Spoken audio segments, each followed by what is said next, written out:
Na última teleaula, você viu como se faz a recuperação das guias através do revestimento deslizante.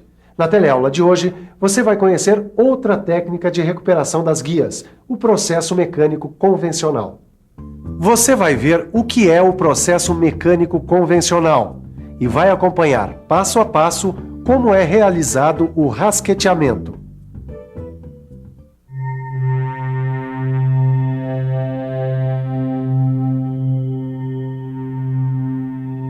A recuperação de guias deslizantes pela aplicação do processo mecânico convencional geralmente é feita por uma equipe de rasqueteadores em empresas especializadas na reforma de máquinas.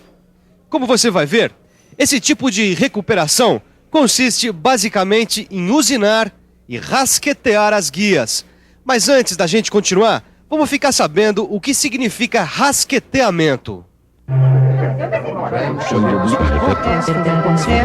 Rasquetear é a operação mecânica que consiste em extrair partículas metálicas muito pequenas da superfície de uma peça previamente usinada por limagem, torneamento, fresagem ou retificação. O rasqueteamento tem dois grandes objetivos: corrigir a superfície das peças para suavizar os pontos de atrito e contribuir para a formação de uma película de óleo entre as superfícies de contato das peças que deslizam entre si. Ou seja, no caso das guias, o rasqueteamento recupera a superfície, facilitando o deslizamento do carro. Para executar o rasqueteamento, é usada uma ferramenta como essa aqui, chamada rasquete, que pode ser encontrada em vários modelos padronizados, ou ainda por uma máquina de rasquetear. Nossa, semestre, são super afiadas. Não é pra menos, o serviço exige, né? Mas peraí, do que os rasquetes são feitos? De aço? É um tipo de aço mesmo, um aço muito duro, especial para ferramentas. Mas e depois? Quer dizer, como é que essas ferramentas são feitas? Bom, elas são forjadas, afiadas, temperadas e revenidas. E depois de revenidas, elas são afiadas de novo e recebem o acabamento. Peraí, ó, essa ponta aqui parece que tem um tratamento especial. E tem mesmo.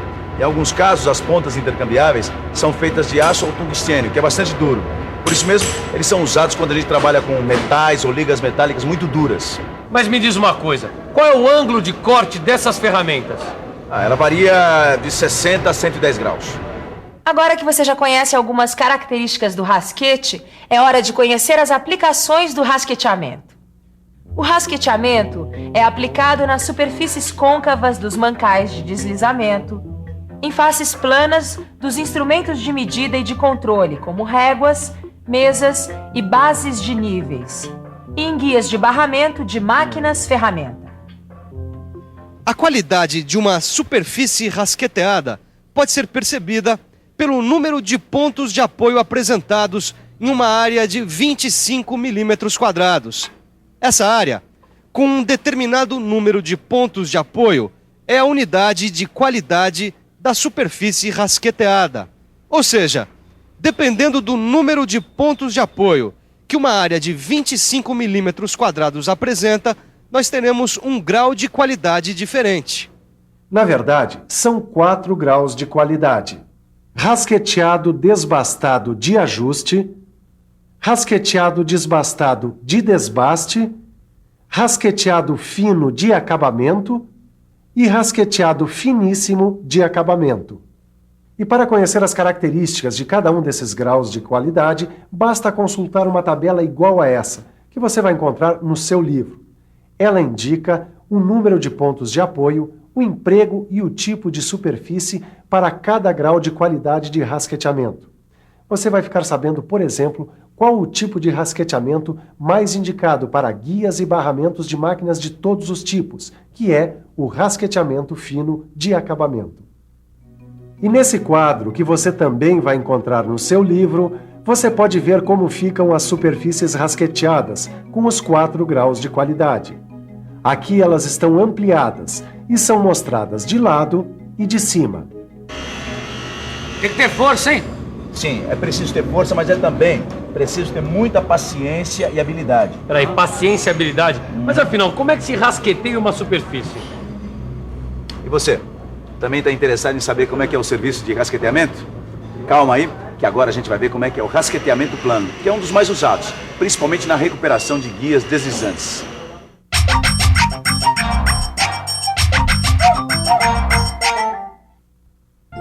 serviço começa com o operador pressionando o rasquete contra a superfície e conduzindo-o com as duas mãos.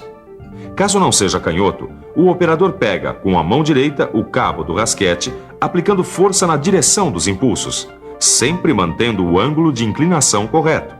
A mão esquerda, por sua vez, deve ajudar guiando o rasquete durante o ataque à peça, tanto na direção do impulso como no retrocesso.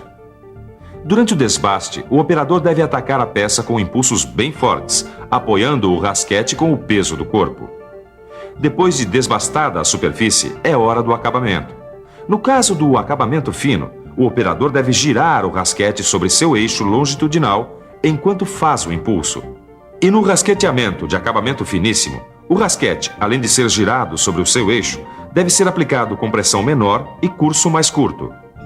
Outra coisa importante é o seguinte: independente do tipo de rasqueteamento, a operação deve ser feita sempre a 45 graus em relação à borda da peça. Já os impulsos posteriores devem ser feitos a aproximadamente 90 graus em relação aos impulsos anteriores. Trabalho em tanto, hein? Como eu falei, é um trabalho que exige força, mas exige também muita paciência e habilidade. Se você der uma olhadinha no seu livro, lá você vai encontrar uma tabela com todos os detalhes dessa técnica. Exatamente, ó, tem tudo aqui, ó. A denominação, o curso, a pressão, o movimento, a posição do corpo, o ângulo de ataque e a profundidade de corte. Mas tem uma coisa que eu não entendi. E o controle do grau de rasqueteamento? Como é que é feito? Exatamente isso mesmo. Como é que a gente pode saber em que locais da superfície devem ser rasqueteados? Simples. O controle do grau de rasqueteamento é feito através de mesas, réguas e cilindros de controle. As mesas de controle, que são fabricadas em tamanho padronizado, são pranchas de ferro fundido com superfícies planas e lisas, e a parte inferior possui nervuras que evitam sua deformação. O uso da mesa de controle é bastante simples. Com ela, o operador pode verificar os pontos de apoio das superfícies planas rasqueteadas.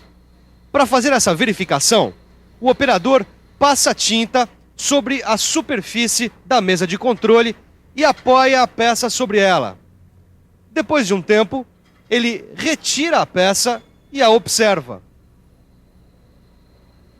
Essas marcas de tinta indicam os pontos de apoio que devem ou não ser rasqueteados, dependendo do grau de acabamento que se deseja obter.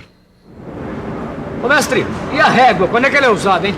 Bom, a gente usa a régua para o controle de peças com superfícies planas. Tá. E agora usa também o cilindro para furos ou curvas. Mas para saber mais sobre a régua e o cilindro, é melhor ficar por dentro.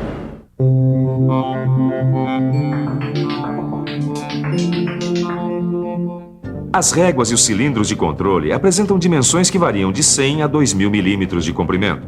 Esses instrumentos de controle são fabricados segundo a norma DIN 876, com 3 graus de qualidade distintos, conforme a exatidão de acabamento de suas superfícies. E atenção, nem a régua, nem o cilindro podem ser usados para traçagem e alinhamento. Ok. Depois da gente usar esses instrumentos, a gente limpa com benzina e cobre a face de controle com uma camada de vaselina sólida. Que é o que eu tô fazendo, né? E aí então guarda os instrumentos num lugar seguro onde eles não sofram pancadas. Ué, já guardar, mas acabou a teleaula? Não, calma, que a gente ainda tem a revisão.